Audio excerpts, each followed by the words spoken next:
Good morning, everybody. Here I am again, and I just want to know that we were praying for you this morning, thinking of you this morning, and just desiring to be with you. And going back to that red letter challenge, part of the reason is just for unity, something for us to be doing together as we walk out our relationship with Jesus. Thinking about that this week, I was thinking about years ago when I was a teenager. And how God just really got a hold of my heart during those years. And as a teenager, really developed a passion for Jesus, really developed a passion for serving God. And during those years of developing that relationship with God at an early age through my teen years, there was a real desire to just know and understand the will of God for my life. Maybe you can understand that. Oftentimes for me at those moments, it was thinking about the big decisions that I had to make looking forward in my life. Maybe it was things like, what education I was going to have. What was I going to do after I graduated from high school? What post-secondary education was going to looking for the will of God for my life in that area.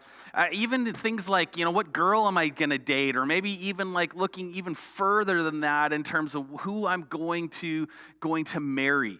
What job that I was going to have. What city I was going to live in. All those big decisions that you have in life. And just really prayed, probably on a regular basis, God, would you show me your will?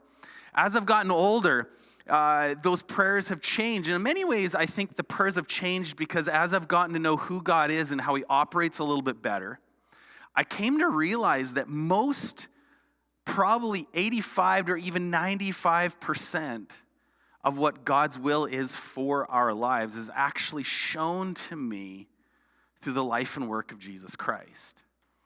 It's not something that I need to pray about for God to show me on a daily basis, but Jesus has already shown me through his words and through his actions. So today, we're going to be continuing our series, Kingdom Resolutions, and it really is walking through the Beatitudes of Jesus in Matthew chapter 5. Today, we're going to be hitting 3 different verses, and they're small and they're compact. But in a lot of ways, if we can grab a hold of those 3 verses, I believe that it really shows us the will of God for our lives. Today, tomorrow, and for the rest of your life. So why don't you join with me? I'm going to be reading from Matthew chapter 5. It starts in verse 6. And it says this, "Blessed are those who hunger and thirst for righteousness, for they will be filled." Simple sentence. The blessing of God, the favor of God is gonna come upon somebody who is in this situation. If you're a person who is hungering and thirsting after righteousness, it's not just the blessing and favor, but Jesus promises those hearers that they're gonna be filled, that their desire will be filled. What do you hunger and what do you thirst after?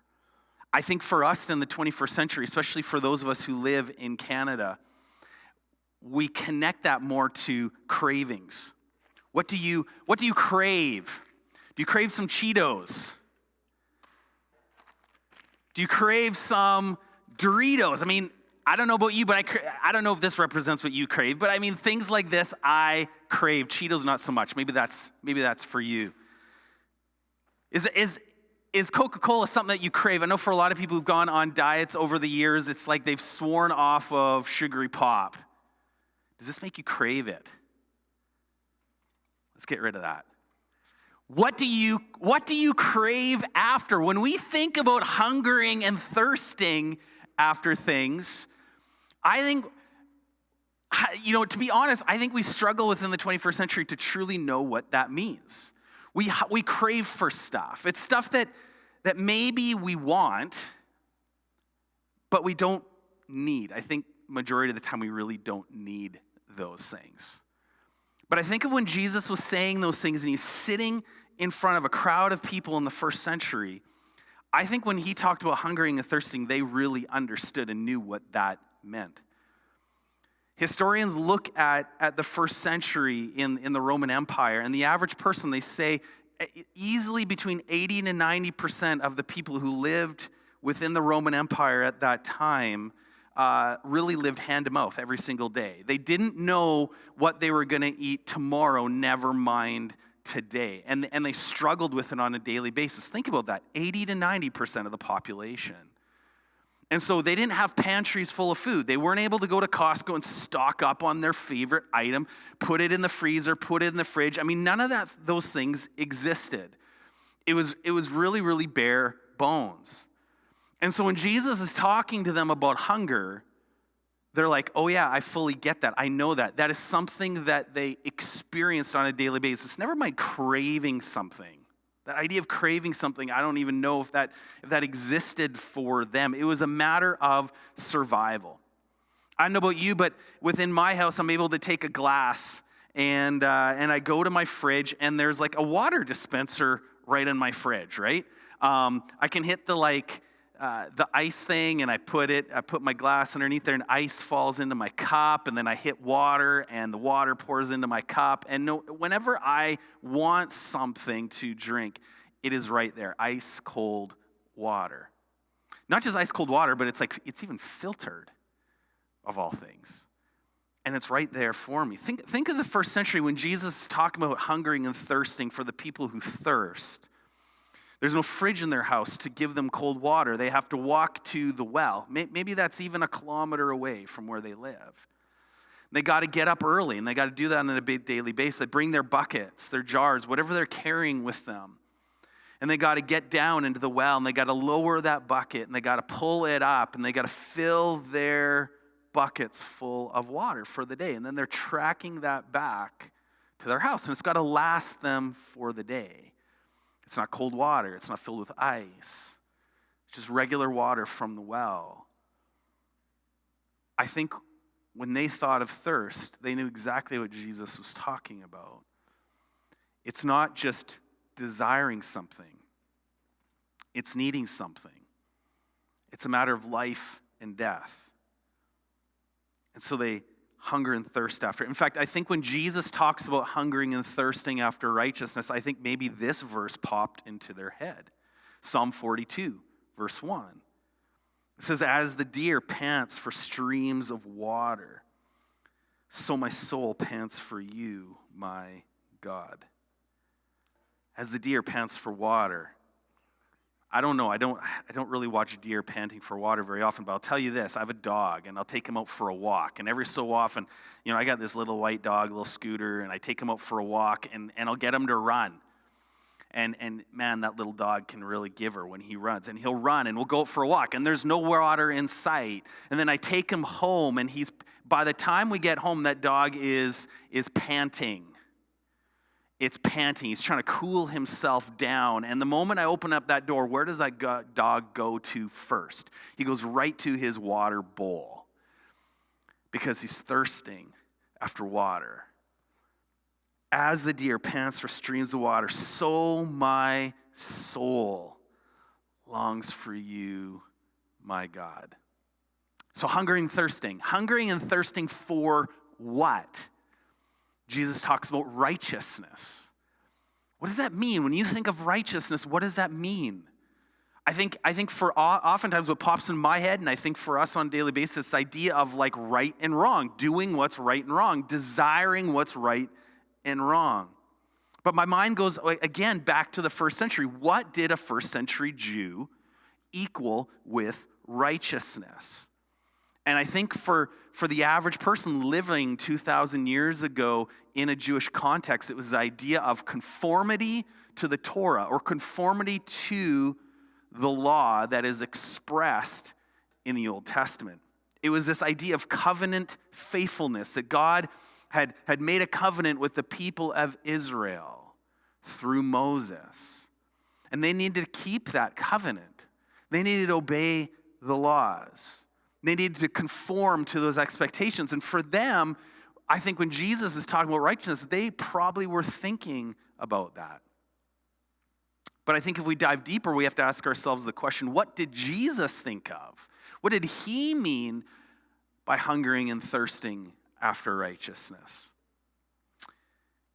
In the Old Testament law, For the average Jew, they're thinking when Jesus is talking about hungry and thirsting after righteousness, their mind might go to Psalm 119. It says, blessed are those whose ways are blameless, who walk according to the law of the Lord. Sounds familiar, right? Connects to this, blessed are those who hunger and thirst for righteousness. It's this law connection. So why don't we hop a little bit forward? If we're wondering what Jesus meant by this, maybe let's look at Matthew 22. Someone comes to Jesus and he has a question. And this idea probably of righteousness is in his mind. And he asks Jesus, teacher, which is the greatest commandment in the law?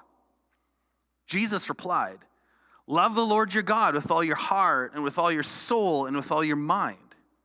This is the first and greatest commandment. And the second is like it, love your neighbor as yourself. All the law and the prophets hang on these two commandments. So when you think about conformity to the law, if you go into the Old Testament, oh my goodness, there's hundreds of laws. How do I make it all straight? Never mind like memorize it all. How do I do this? And Jesus distills every single law in the Old Testament. He brings it down to these two and he says, man, they all hang on these two. They're all connected to these two. Love your God. Love him with everything that you have. With your heart, with your soul, with your mind. Love him completely.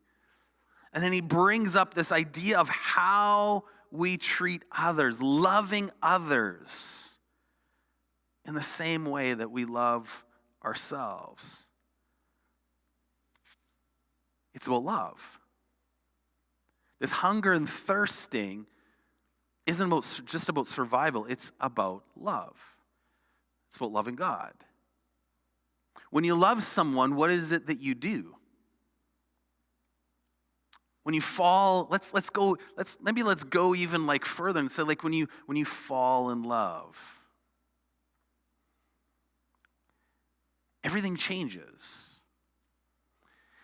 When you fall in love with someone, it's no longer about just what you want anymore. But all of a sudden it's like you want what that person wants. You start trying to figure out what is it that they like to do? What are their desires? And you try to fulfill their desires because you love them. When their birthday comes along, you're not buying them something that you want. You're trying to figure out what is it what this person desires, and you go out of your way to try and purchase that for them because you love them. Does that connect with our relationship with God? Is that if we love God with everything that we have, it's no longer about what we want. But now we start seeking after, we try to know the heart of God, and we start asking those questions. Jesus, what is it that you want? God, what are your desires? How can I fulfill the things that you desire? Because all of a sudden the focus stops being upon me, and it starts being upon him. And our life starts to revolve around that. We check our passions at the door. It's not that we don't have passions anymore. It's not that we don't have desires anymore, but it's our love for that person is so great that those become secondary. And the things that God desires, the things that are so important to God, they start welling up in our heart and we start desiring it. It's a natural desire for us because of our love for him. Yes, we have passions and we have desires, but our desire for communion with God is greater. Not just that, but the welfare of others is greater. We understand that God's heart is for people, that he loves people. And that's why Jesus said all the law and the prophets, they kind of hang on those two things. It's not just about loving God, but it's about loving people. I don't know about you, but I've ran into religious people before, and they seem like they're so passionate about Jesus, and yet it seems like they hate people. You ever met like someone like that before? They're passionate about maybe the Bible. They're passionate about fulfilling what they feel is God's wants, but in reality, That doesn't translate to how they interact with people. And I think that's why this is so important, that when it's hungering and thirsting after righteousness, it's not just hungering after God, but it's really trying to figure out, how is it that I can love people? And they have to go hand in hand. They can't be separated. This isn't about us trying to seek after righteousness for ourselves. This isn't about us becoming righteous.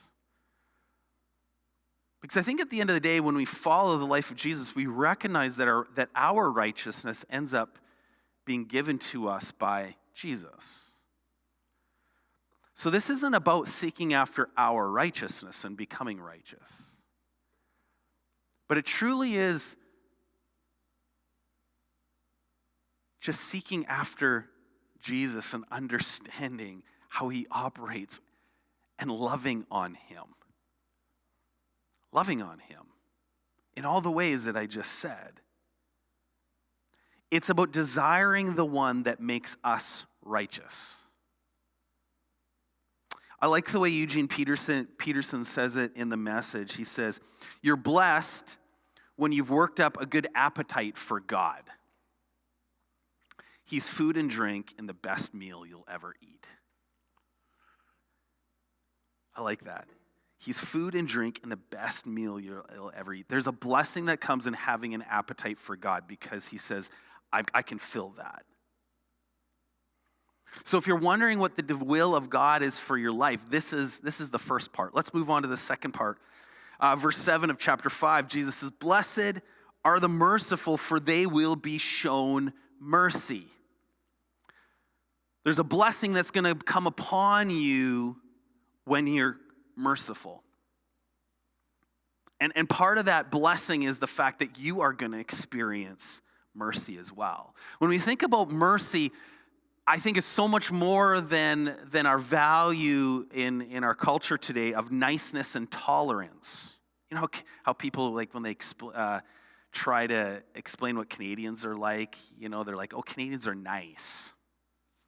And maybe even there's this value of tolerance, and yet this idea of mercy is so much more than that. It goes so far greater than that. Mercy is actually concrete actions of love. It's not just tolerance, but it's concrete actions of love and compassion. It's this idea of sympathetic grace towards others.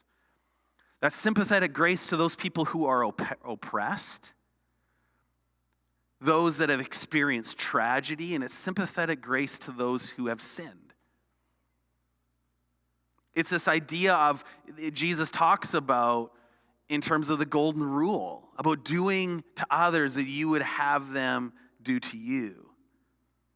Those who are merciful, they've experienced the mercy of God themselves. And because they've experienced the mercy of God themselves, it flows out of their life to other people. And it ends up becoming this circular effect, where as you pour it out, you receive more. And as you receive more, you pour it out. And that's where the blessing comes from. The merciful enter into the injustices of others. They enter into the tragedy of others, and they experience it for themselves. I think when we look at the biblical definition of mercy, it's actually getting inside someone else's skin and experience life like they've experienced. That's what Jesus did. He got inside human skin and experienced what we experienced. That is mercy. It's getting behind someone else's eyes, seeing life through their eyes. It's so much more than pity. Sometimes we connect pity to mercy. Pity is this idea of separation, where you're able to look from a distance and feel sorry for somebody. But mercy really is this aspect of diving into the experience that someone else has had. I think of the story of the Good Samaritan in the Bible that Jesus talks about. Luke describes this in his book, and it's this story that Jesus told of someone traveling from one city to the next. And as they're traveling, they end up being jumped by bandits, and they're beat up, left for dead on the side of the road. Everything that they've had has been stolen. And they're dying on the side of the road, and there's people who come by and they see that person sitting on the side of the road, and they have pity towards him. They look at him and they go, oh, that's too bad, but they continue on. But the Good Samaritan was that one who just didn't take pity on him, but he had mercy. He entered into his experience. He took responsibility for that person on the side of the road, put him on his donkey, brought him to an inn, paid for him to get well. He entered into his tragedy with him. And sometimes when you have mercy, people are going to look at you and say that you're being taken advantage of. Have you ever felt that way, or have you ever experienced that? When you have mercy upon somebody, or you see someone else who's had mercy on somebody, and there's that feeling of, oh man, they're being taken advantage of. Sometimes that is the case, and that's the way the world looks at it. There's this New York Times best-selling author. His name is Bob Goff, and he's written a really, really popular book called Love Does. And it's just a book describing about loving on people because of the love of Jesus. And at the end of his book, he actually puts his cell phone number at the back of his book. Seems crazy, hey? Write a book that's a New York Times bestseller. Put your cell phone number at the back of the book so anybody, any Tom, Dick, and Harry can give you a call. But Bob's desire is that he puts his number at the back because he wants to be available for people. And when you're available to people, you end up being taken advantage of. And in his next book, Everyone Always, he describes in one of the chapters about some of the people who started giving him a call. And there's someone in a state penitentiary in prison that must have got a hold of his phone number through that book and started giving him calls. And every single time you'd receive a call from this guy in prison, it was a collect call. And it would be like, there's a collect call for you. If you accept this, you're going to be charged $10. And every single time, Bob just says, yep. He had no idea the first time who was calling him, but he's, yep, I'm going to accept it. And he picks up the phone. And there's this guy on the other end that's stuck in prison, and he's just looking for someone that's going to help him connect with his mother. Looking for someone that's going to help him connect with his ex-wife. And he continues to call Bob, and every single time he accepts it. He accepts the next $10. And from the outside looking in, the whole situation is, Bob, you're being taken advantage of. But Bob's heart is, I'm going to be available. I'm going to be available. Because he looks through life through eyes of mercy. He's entering into the skin and the eyes of the person that he's having mercy upon. James chapter 2. In verse 12, this is what he says. He says, speak and act as those who are going to be judged by the law that gives freedom. That's interesting. Being judged by the law that brings freedom. Usually when you think about judgment, you're not thinking about freedom. Verse 13, he says, because judgment without mercy will be shown to anyone who has not been merciful. Mercy triumphs over judgment. When you think about Christianity, when you think about religion, do you think about mercy or do you think about judgment? When you think about God, when you think about Jesus, do you think about mercy or do you think about judgment? And I think depending on what you think of tells a lot about maybe where you are at or maybe what you've been taught, what you've heard. Jesus makes it very clear, and James, the half-brother of Jesus, makes it very clear that mercy triumphs over judgment. And it's easy to judge, isn't it? We see people who live in ways that we don't live. And when they live ways that we don't live, we judge them. Especially when they get themselves into trouble and they're in situations that they shouldn't be. And we're able to look at them and be like, man, if they just did what I do, if they just live how I believe they should live, they would be okay. And we judge. Or maybe it has to do with like people who believe different things that you believe. And we see this all over the internet today, right? People who post stuff on Facebook, people who post stuff on YouTube, people who post stuff in the news, whatever. And maybe their way of looking at the world is different than yours. And we're able to judge them. Man, if they just saw things the way I see them, if they could just see the truth, everything would be different. We have to take a step back. Do we have mercy? Mercy triumphs over judgment. And you know, it doesn't mean that we don't have opinions. It doesn't mean that we don't have our own convictions. But it's being able to separate our own opinions, being able to separate our own convictions, being able to put ourselves in their seat, in their shoes. Maybe asking some questions. Why is it that they think the way they think? Why is it they live the way they live? Putting yourself and being able to see life through their eyes and having mercy on them. Once again, Eugene Peterson, this is how he says it. He says, "You're blessed when you care. At the moment of being careful," I like the way he says that, full of care, "you find yourself cared for." Isn't that what we want? We just want to be cared for. And God says there's a blessing upon you when you are like this, because it's going to actually come full circle back to you. So let's move on to the last one. You want to know the will of God for your life. We talked about these two things. This last one, in verse 8, Jesus says this: "Blessed are the pure in heart, for they will see God." Blessed are the pure in heart. It doesn't say blessed are those who are pure, right?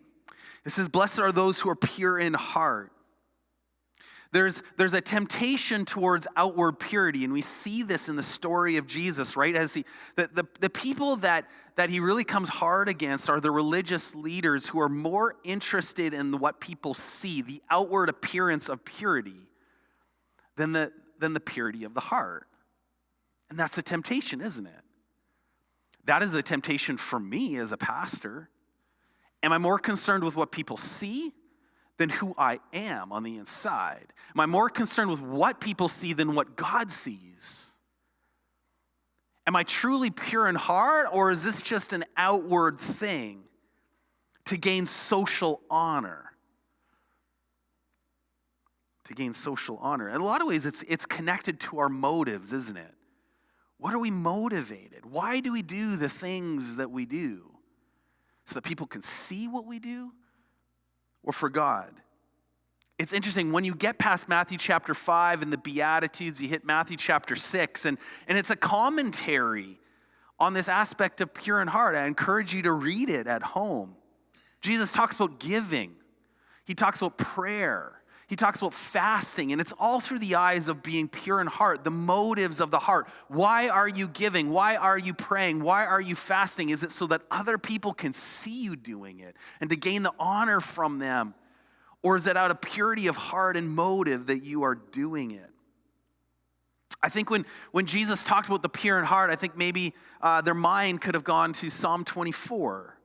And it says this: "Who may ascend the mountain of the Lord? Who may stand in his holy place? The one who has clean hands and a pure heart, who does not trust in an idol or swear by a false god." The trust isn't in ourselves. It's not in the idols of what other people think.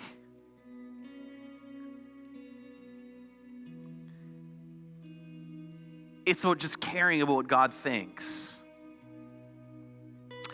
And it says those who see God. This isn't necessarily about seeing God in the future. It's not about like when we get to heaven, we will see God. No, I think that Jesus is talking about the here and now. He's talking about us being able to see God in your everyday experience. When you wake up and you go to bed, when you interact with people, when you do your work in the everyday mundane, are you able to see God? Because if you have a pure heart, you see God all around you. When our heart is not pure, everything is blinded, everything becomes blurry, and we can't see God. When our heart is filled with skepticism, man, we can't see God. When our heart is hard towards others, we can't see God. He's blinded to us. When our heart is filled with selfish motives, we can't see God. We just see ourselves. But Jesus promises us that when we have a pure heart, man, we're going to experience Him. We're going to see Him. And I know about you, but I desire that. I want that so much. God, may I see you. May I see you today.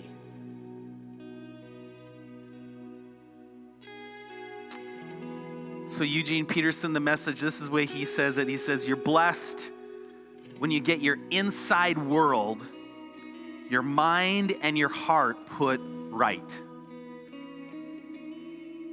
Then you can see God in the outside world.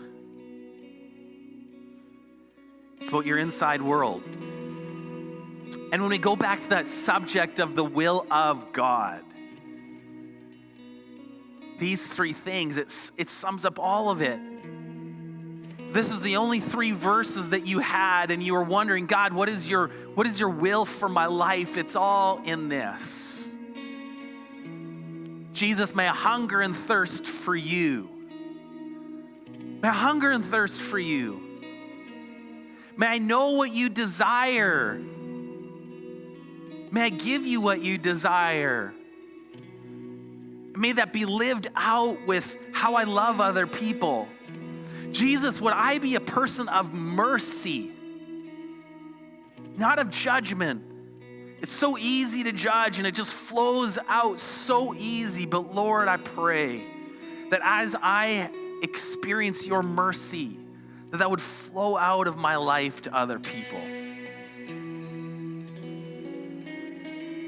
And Jesus, as I have a heart for you and people, and as I be a person of mercy, I pray, God, that it would come out of a pure heart. Not an outward show of religiosity, but may my motives be pure because I want to see you. We're just going to close right now. I've asked the band to come and to join us.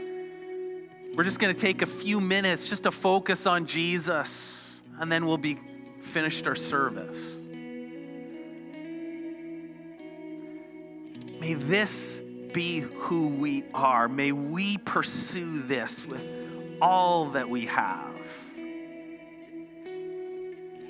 Because no matter where you're at, no matter how closed up you are, separated from people, you can never be separated from the love of God. Jesus, we love you. Jesus, we love you.